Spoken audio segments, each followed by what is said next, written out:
Now, very first story. The International Tribunal hearing the maritime border dispute between Ghana and Ivory Coast is set to rule on the matter by next month.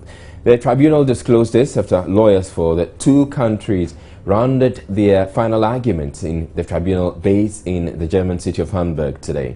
In the final submissions to the court, Ivory Coast, who were claimants to the 10 fields operated by British company Tullow Oil in Ghana, told the panel of judges Ghana risked losing the disputed oil fields when it decided to explore it. And honourable judges, looking at the written and oral submissions by Côte d'Ivoire, and without prejudice to the decision on the merits of the case, Côte d'Ivoire requests the special chamber to prescribe provisional measures that Ghana take all steps to suspend all ongoing oil exploration and exploitation operations in the disputed area. Refrain from granting any new permit for oil exploration and exploitation in the disputed area. Take all steps necessary to prevent information resulting from the past, ongoing or future exploration activities conducted by Ghana or with its authorization in the disputed area from being used in any way whatsoever to the detriment of Côte d'Ivoire. And generally, take all necessary steps to preserve the continental shelf, its superjacent waters and its subsoil, and finally desist and refrain from any unilateral action entailing a risk of prejudice to the rights of Côte d'Ivoire and any unilateral action that might lead to aggravating the dispute. Pursuant to Article 75 of the Rules of the Tribunal, a copy of the written text of our final submissions will be communicated to the Tribunal and transmitted to the delegation of Ghana. But Ghana's Attorney General Marietta Abriapia-Opong, who is leading a team of international lawyers, said the claim by Ivory Coast is unsustainable. On behalf of Ghana, I therefore formally request that the application for provisional measures be declined. A formal written submission pursuant to Article 75 will be provided.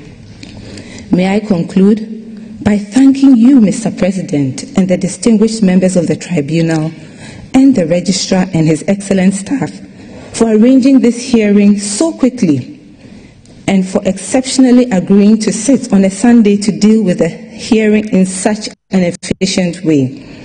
The work of the translators and the registry has been exemplary, and we are grateful for that. Mr. President, distinguished members of the Tribunal, that concludes the oral arguments on behalf of Ghana. Thank you. The president of the panel told the two parties they will be notified of the actual dates the order will be presented soon. Some fishermen from the Western and Central regions are calling for the resignation of the Minister for Fisheries, Sherry Ayete, for what they say is her incompetence in the management of the sector. The fishermen earlier today picketed at the ministry, after which they presented a petition to the Deputy Minister Benita Sena Okitidua. They are also asking the ministry to ignore allegations of misappropriation of funds made by the Central Regional Chairman of the NDC, Alote Jacobs. Ebenezer Marty Mansfield is the secretary of the Nyanyano Landing Beach Committee. All vehicles that convey fuel from Tema Oil Refinery to the pumping stations at the various landing beaches have been fitted with electronic tracking devices. And therefore, from Tor to the landing beaches, these vehicles are closely monitored. So if he is saying that there are diversions going on, I don't think it holds water, in the sense that once the vehicles are closely monitored, there is no way any vehicle can divert the fuel. Where we have national security, MPA, to mention a few. Then the second point was that there is lack of accountability. During the early part of 2014, the National Premise Committee, the headquarters brought a team of auditors, and they moved from landing beach to landing beach for him to make this unfounded baseless and argument that will not augur well for the government. I believe it is about time he moved from one landing beach committee to another to ascertain for himself what really happens. But he should not sit at Cape Coast and be daydreaming. In fact, whatever he's doing now, it is not only going to affect him, but it will affect the fishermen and then the government as well. There were rumors that any man from the time that we read the information on the web, the National Premise Committee will be dissolved. And lo and behold, the Minister of Fisheries, Ms. Sherry Aiti, has carried on to the threat that was earlier on issued by Alote Jacobs. All that we are saying is the 3 allegations that were raised by Alote Jacobs and his people are baseless, unfounded. In any attempt to remove these people at the national headquarters who have lived with us cordially will spell a great doom for the party. The lack of potable water at Oshimaning in the Ghana West municipality of the Greater Accra Region has compelled some residents to rely on water from contaminated sources.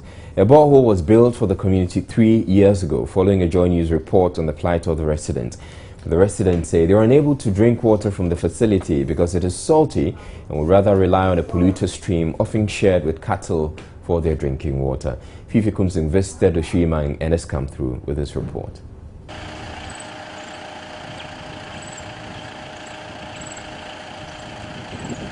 This is Oshimaning, a community of more than 500 residents, most of them fishermen and petty traders. They've lived here for close to a century. But they have a big problem. The only source of water at this pond, often patronized by cattle, and the Insaki River, known to be the source of many waterborne diseases in the village.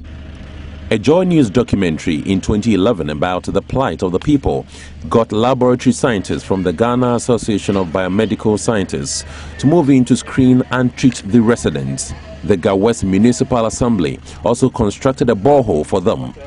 But the residents are unable to use the water because, according to them, it tastes salty. Most of them have returned to their old source of water, the pond and the Insaki River. Ni Asafwache is a youth leader here. Cows. We have some around and sometimes when they come to the dry season, they have been entering into wherever you get our water sources from. Even the Pojo and then Insaki River, they have been entering there. When you come to the dry season, but when it's water rainy season, sometimes they go to far places to feed on that. But when it comes to the dry season, they have been enjoying the water with us. And then cow and human being cannot enjoy the same things.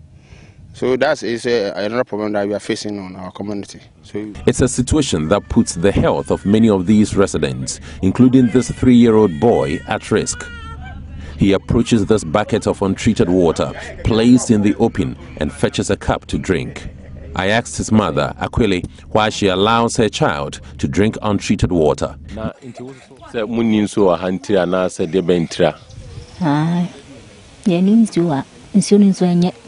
The Ghana West Municipal Assembly intends to construct boreholes for 7 communities in the area, but Oshimaning is not one of them. Chief Executive Sam Atukwekwe tells Joy News work is underway to provide the people with safe water. Recently, we had a small water project at Adusam Mayira and its environs, and over 6,000 people are going to benefit. We are soon going to have the same, and it's going to produce 6,000 gallons a day. And this is going to be replicated at Amomole and its environs. We have rolled out many other mechanized borehole programs to service these communities.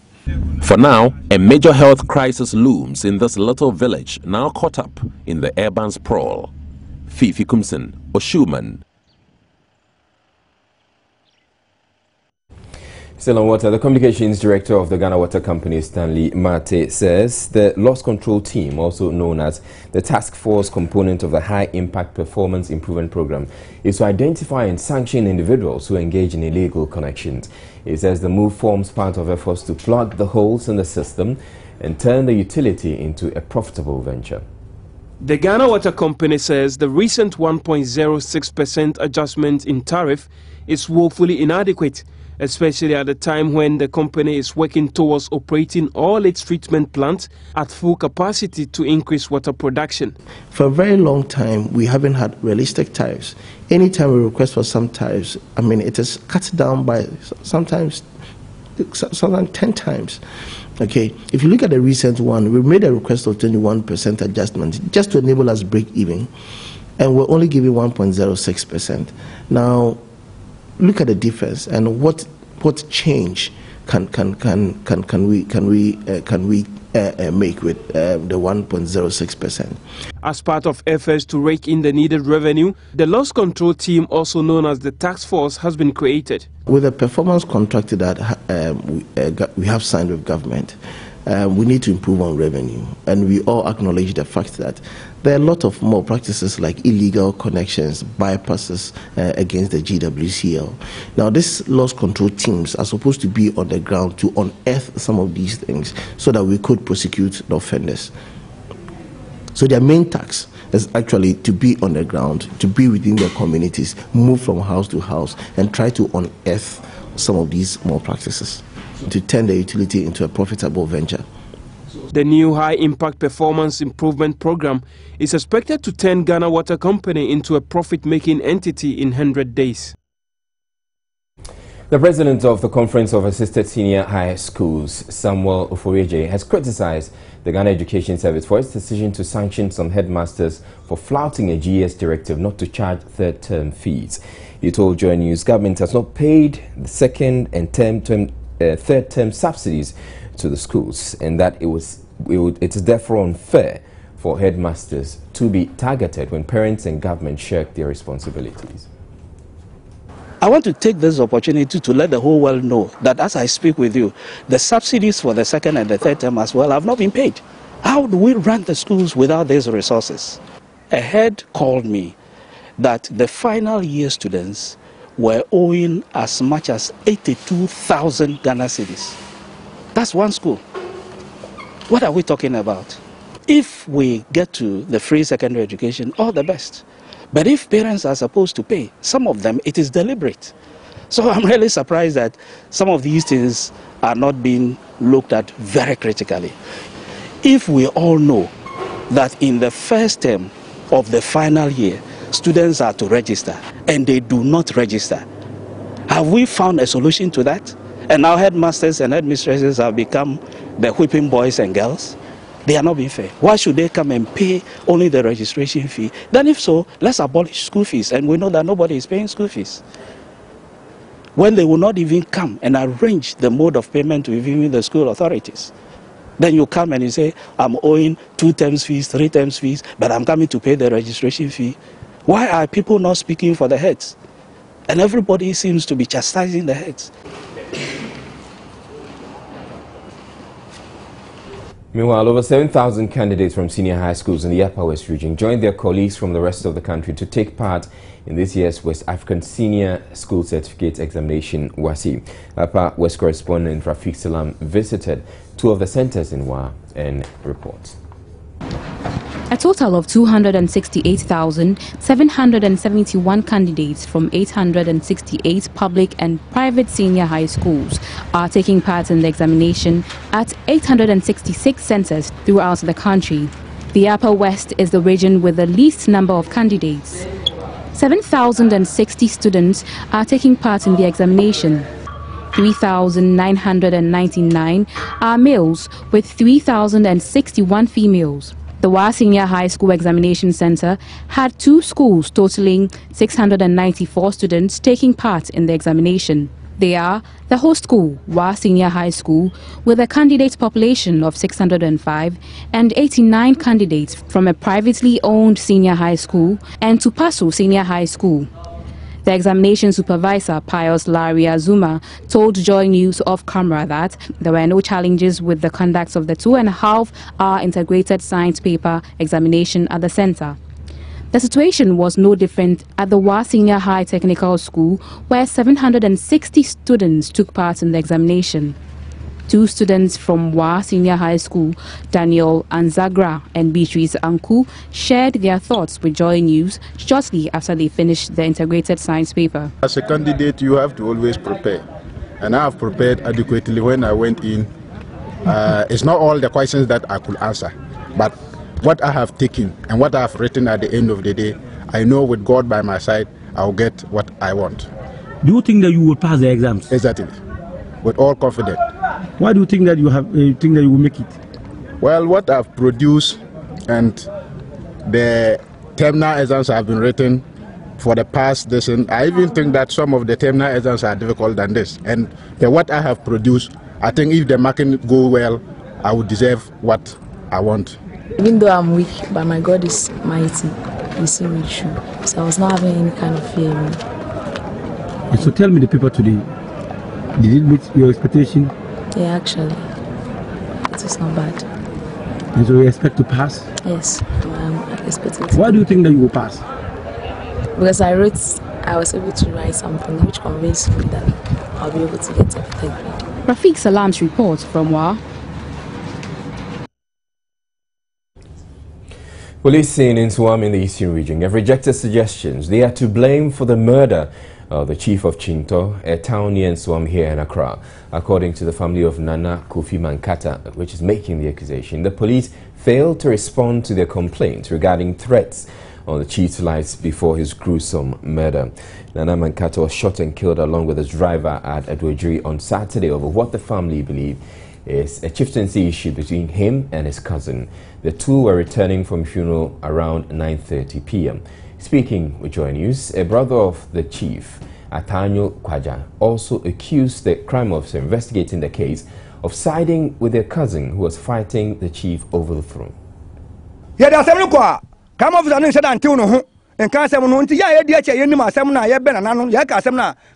When we reported the case, the crime officer was reluctant to work on the case. He also threatened not to pursue the case. If the chief is dead, then I blame the crime officer because the alleged suspect has been given the land.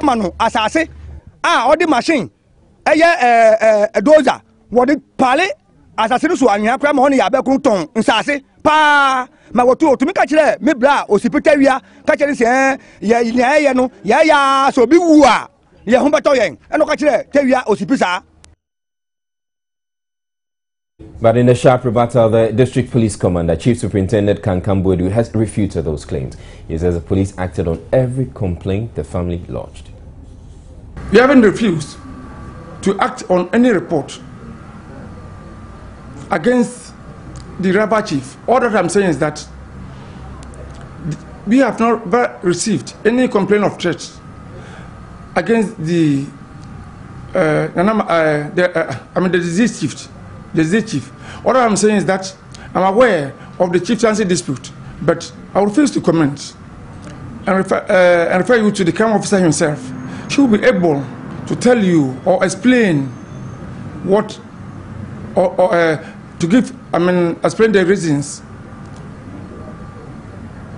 why he's acting in such a way, or what do I say? I will refer you to the crime officer for him to explain the accusation that the relatives of the deceased chief are saying. The family also wants the IGP and President Mahama to investigate the case where CP Mankata is next in line to the throne of Chinto. We are calling on the IGP and other security agencies to immediately begin investigations into the matter. Those who murdered the chief must be brought to book. IGP ne young president omonfa onansi fom no omo nhwehwemu anko hu nipa akopoten a odi se adwuma no.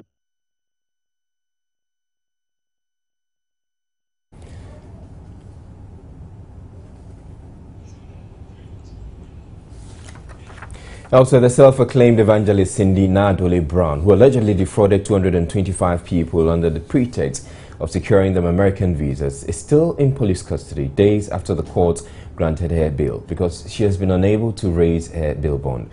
Public Relations Officer of the Criminal Investigations Department of the Ghana Police Service, ASP Joseph Benefudakwa, tells journalists the suspect is required to raise 30,000 Ghana cedis. Cindy Naadu, according to the CID, is also required to present 5 sureties. Yes, certainly. The CID headquarters has taken over the case of Sindina Adole Brown, who is 49 years of age. As I speak to you, we've already sent her to court. She was sent to Circuit Court A, Tema Circuit Court A, on the 25th of March 2015. And she pleaded not guilty, so she was granted bail in the sum of 30,000 new Ghana cedis for her to reappear on the 20th of April 2015. But unfortunately, as I speak to you, she is in our custody. This is simply because she has not been able to meet the conditions of the bail, which also demands 4 sureties. Sindina Adole Brown has been in police custody since she was arrested last week. Parading as an evangelist, Brown baited the victim with the promise that she had links at the Ghanaian presidency, the US Embassy, and the White House and could provide them with visas. The victim, some of whom are said to be Togolese and South Africans, paid various sums of money to the suspects with the hope of getting visas, but have neither received a visa nor the refund of their monies. A leading member of pressure group Occupy Ghana has declared his intention to contest the parliamentary primaries of the new patriotic party. George Anda confirmed his parliamentary ambition after his posters vying for the Wutu Senya West constituency seat emerged on social media.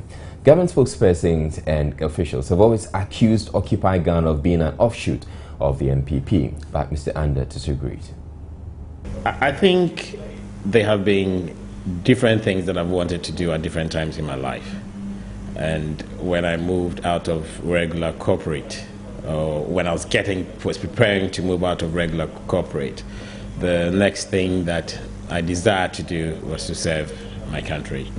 And so I'd say maybe about 4 or 5 years. I believe first and foremost I'm a Ghanaian.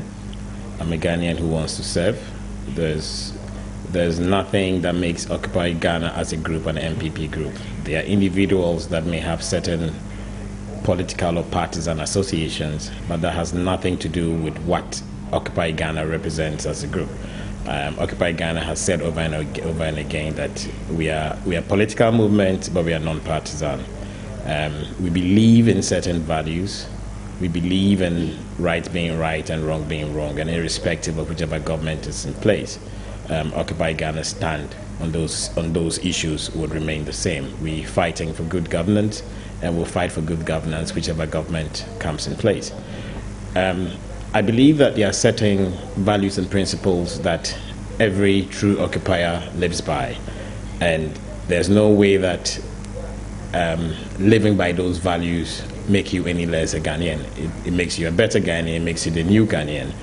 And I guess that we need that crop of leaders testing the political waters and putting themselves up to serve the country. What is the news with Occupy Ghana that a Ghanaian that believes in right being right and wrong being wrong is standing for political power? I don't see that as big news. That a Ghanaian that believes that sitting on the fence is no longer an option, and so he decides to get into the thick of things and tries to fight, not physically fight, but tries to get involved to make Ghana work. I don't see that as being news. I guess it's just being used for mischief for those that want it to be a distraction.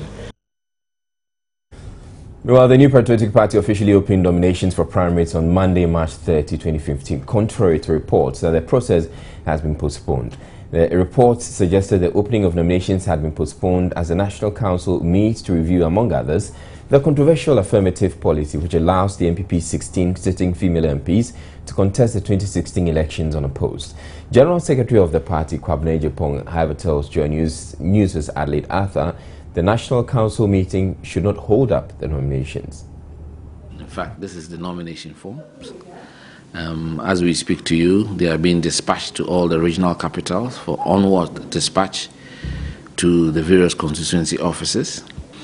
But of course, we know that the chairman of the party has convened the National Council for Wednesday. That was the original date. I don't know why people are asking about a certain postponement. It's Wednesday, stipulated for Wednesday, 1st April. With reference to parliamentary primaries, it's only the national executive that is constitutionally mandated to take decisions. A decision was taken. It has aroused a lot of sentiments. Those sentiments are being brought on board. The National Council would act appropriately, I believe so. He says Wednesday's meeting could end with the National Council asking the National Executive to review its decision concerning the affirmative action policy. Aspirants are required to pay a non-refundable fee of 1,000 Ghana cedis to pick nomination forms. Women, youth, as well as the disabled get a 50% rebate on filing fees. He cautions constituency executives against openly declaring support for candidates.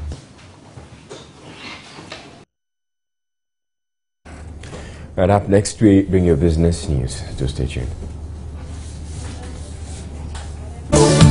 Right, it's now time for business, and Tonam Say is here. Hello, good evening Joe. to you, Tonam. You've been away for like a week, know, and now you're back. I'm back. Okay, welcome back. Thank you, Take it Israel. away. Time now for business. My name is Etonam Say. Managing Director of Cowbank Frank Edu has downplayed comments from government on the interest rates charged by commercial banks. He explained the interest rates are unavoidable, adding that government must fix the economy. The comment comes after Minister for Trade and Industry, Kofi Gabra, declared war on high interest rates charged by banks, saying his outfit was working at adjusting the figure. If you have a voracious appetite for cash, then you pay a high price for it. If you pay a high price for that cash, then you escalate interest rates. If you escalate interest rates, then banks have a problem because high interest rates directly lead to high default rates in loans. If the so-called risk-free rate, which is the government paper, is at 26%, I am not going to lend you money at below 26%. I'm not going to lend you money at 26%. I'm going to lend you money at the risk-free rate of 26% plus a margin. Dr. Kofi Gabra is a very good friend of mine, but he's also a politician. You cannot legislate interest rates to go down. You cannot drive down interest rates. Banks do not take up interest rates. Banks do not determine interest rates. Interest rates are a factor of the way you manage the economy. Period. He should speak to the president and the finance minister to manage the country such that your economic variables will point to lowered interest rates. If you borrow heavily from the domestic market, as we talked about, and you pay a high price for it, your interest rates are going to go up. It's as simple as that. And Dr. Kofi Gabra knows it. Frank Edu has also added his voice to the many pleading with government to solve the energy situation as a matter of urgency. He is worried the situation is agonizing. You know, I typically go to bed after work and I sleep. Cowbank doesn't stress me. Work doesn't stress me. If my family has a problem, it stresses me. But this year, I go to work, I go home, I sleep, and I wake up at 3 a.m. And it's simply because it's a very difficult environment. Like I said, we're spending unnecessary money on fuel. It's so annoying. You know, it's an avoidable expense. Why must anybody spend 60, 70,000 cedis on fuel to power generators? And then your electricity bill, which you get from the grid, hasn't gone down. 4 days out of the 7 days, you provide your own electricity. You get power for only 3 days. And the 3 days you get power for, you pay more than you were paying before. You know, that and other things. It's so difficult right now that it's 2015 is going to be a difficult year.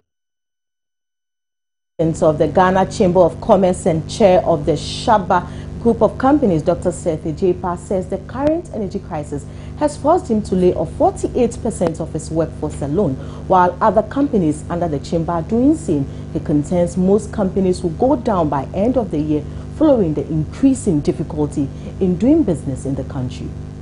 Businesses continue to lament over the worsening power situation, which they contend is increasing the operation cost, making downsizing the only option for industries. As at January, we've done about 48% off, but as at now, we are still moving on. If let's say you have 100, 48% is gone, that means 48 is gone. And we are doing more. What is happening is that I'm supposed to get power to do 2 shifts a day. I don't even get power to do 1 shift a day. If I want to rely on electricity, the fuel cost alone, I might not be able to break even. So I have to rely solely on power. And it comes less than 12 hours a day. So you don't need 2 shifts again. So 1 shift should go off straight away. We are making the ordinary Ghanaian, the consumer, poorer and poorer. The situation is compounded by the recent increment in electricity tariffs by 2.63% and water tariffs by 1.06%. Dr. Sete Jeba insists most companies cannot survive operations up to the end of the year with such developments. With what we are going through, not having electricity, we are increasing the cost of power, the cost of water. Very difficult. Why are they increasing the cost of water? Because they also use the electricity or generator. So it's affecting them and they are passing on to us. You see, so whom do I also pass on to? If it is not addressed, I'm afraid by the end of the year, most of the companies will be gone. Several businesses have meanwhile retrenched hundreds of workers and continue to do so following the energy crisis. For stakeholders in the business community, the crisis, if not immediately addressed, will plunge ordinary Ghanaians into abject poverty. Abigail Adomakwenchi for Joy News. The Ghana Chamber of Commerce and Industry is asking government to stick to indefinitely suspending the Advanced Shipment System ASHI. The chamber, while welcoming the news on ASHI suspension, insists its implementation will cripple businesses. The Ghana Chamber of Commerce and Industry is among the business group that threatened to hit the streets over ASHI's implementation on April 2.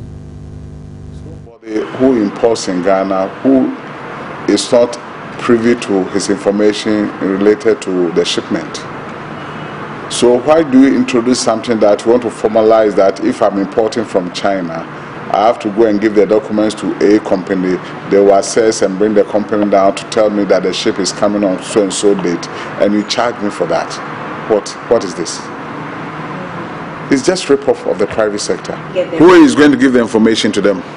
It's not the same importers rep over there. So if I want to give you a valid invoice, it's the only thing is for me to tell the person that take this invoice to them, that's all.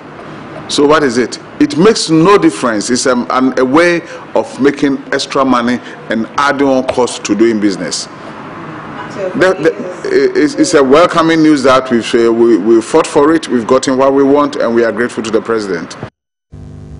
And the Ghana Statistical Service over the past week has come under serious criticisms over the integrity of economic data released by the institution. Persons that have taken on the service in recent times include economist Dr. Joe Abbey, a former deputy governor of the Bank of Ghana, Dr. Mahamudu Bawumia, and a recent publication by one professor of economics at the University of Gope, Achu Amegashi, also punching holes in the recent economic figures put out by the service. The development has led many to question the credibility of the service. But what exactly could be wrong with the Ghana Statistical Service? Former director at the service responsible for economic statistics, Ebo Duncan, blames the errors on the lack of technical capacity.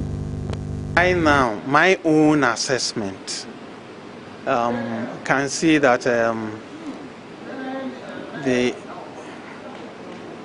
the compilation of GDP, I can see that there is a problem there which has to be tackled and then tackled very well. Capacity issues. For one, I have problem with how the indirect tax is being handled right now, which Dr. Bawumia also talked about. I have a problem with it.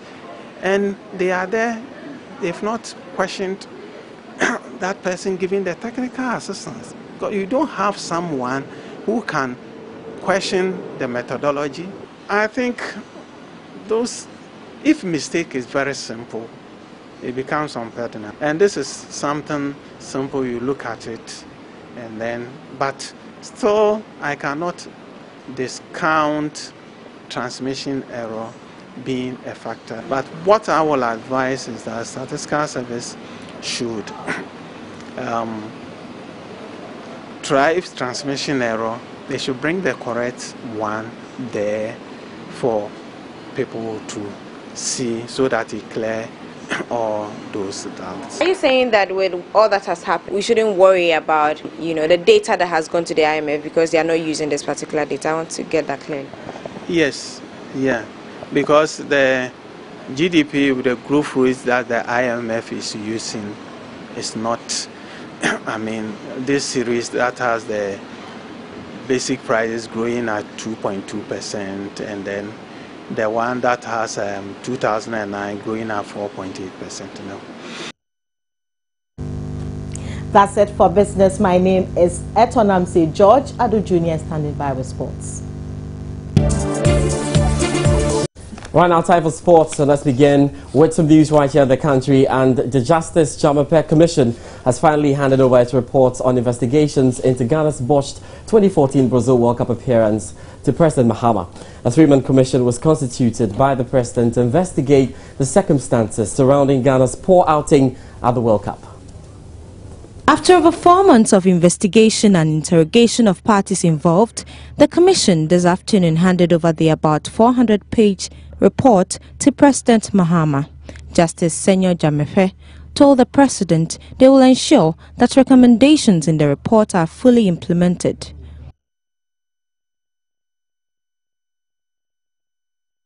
The terms of reference to inquire into matters relating to 1.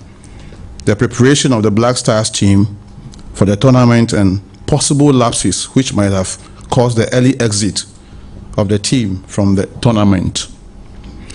The management of the Black Stars team and events in their camp during the tournament. 3. Ghana's treatment of Ghanaian football fans who were sent to support the Black Stars by the Minister of Youth and Sports. B. To advise government on the financing of the activities of the senior national team and other national teams. C. To inquire into all other matters of public interest concerning the organization of the Black Stars team's participation in the tournament. And D. To make recommendations to the government for ensuring that, as far as practicable, all the findings are implemented. One unique feature about the CI establishing us is for us to make sure that our recommendations are implemented. It's a step further. So we have set a report implementation strategy committee that is to see to it that our recommendations are implemented. There's a committee set up. And then, a lot of commissions of inquiries after their work, their reports are shelved. We have gone a step further to make sure that our recommendations are implemented. We have recommended a quarterly commission review colloquium. That is, after every 3 months for some time, we ask whether our recommendations have been implemented. We don't want it to gather dust like others. President John Mahama, who immediately handed over the report to the Deputy Attorney General for study and advice, promised he would implement the recommendations. You discharged your responsibility to your nation. It's a duty, a national duty, and you rose to the occasion and you discharged your duty diligently. I think that it's taking a while for the reports to be finished, but that has been time well spent in ensuring that we get a proper report that analyzes the circumstances that occurred into detail. And so I'm very happy to have received the report, and it is our intention and hope to work with you to ensure that the recommendations that are contained in this report are implemented. And I believe that Ghana football and sports management overall will be much the better for it after this commission's report. Now, the Black Stars held the training session in Paris today after they returned from Le Havre, where they lost 2-1 to Senegal. Richmond Boache pulled one back for Ghana, and Saturday's loss to Senegal, where Musa Konaté scored a brace for the Teranga Lions. The team is now focused on the second international friendly against Mali, which will be played in Paris on Tuesday evening. 21 players were at the training this evening with coach Adam Grant and his technical team. But Stars defender Jonathan Mantsa missed the game due to an injury he suffered in the match against Senegal. The Black Stars will hold their final training session later, tonight, of course. Also, one will be held tomorrow morning as they prepare to play Mali. Now, in a world that seems to have lost all its good, it is heartwarming to find out that some Ghanaians still have compassion for their neighbors. This was seen on Monday morning as a woman in her late 30s accidentally got her left leg trapped in a metal gratings covering the gutters right in front of the SGSSB Bank at Kokumlemle here in Accra. She was on her way to transact business at the bank.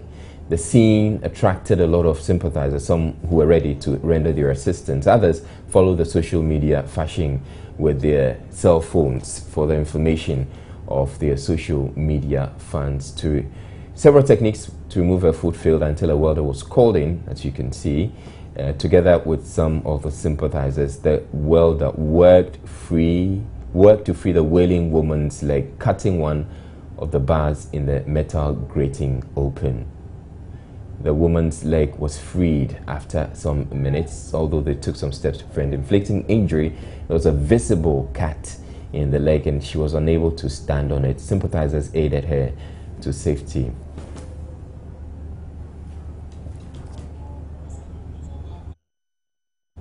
Now, there definitely appears to be some good still out there. That's it for the bulletin. Before we go a quick run through our top stories. Attorney General Marietta Briu-Appiah-Oppong has made the final submissions in the maritime boundary dispute with Ivory Coast at the International Tribunal hearing the case.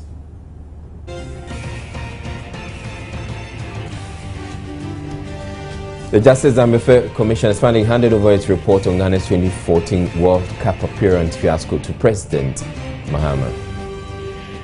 Family of murdered Chief of Chinto blame what they say is the negligence of the police for his death.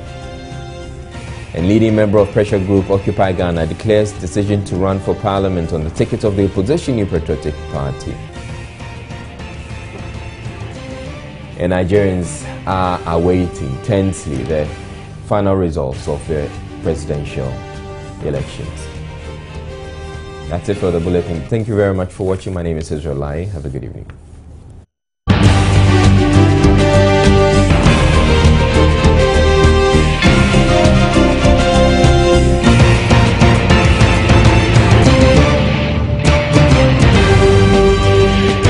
This is Joy News Prime.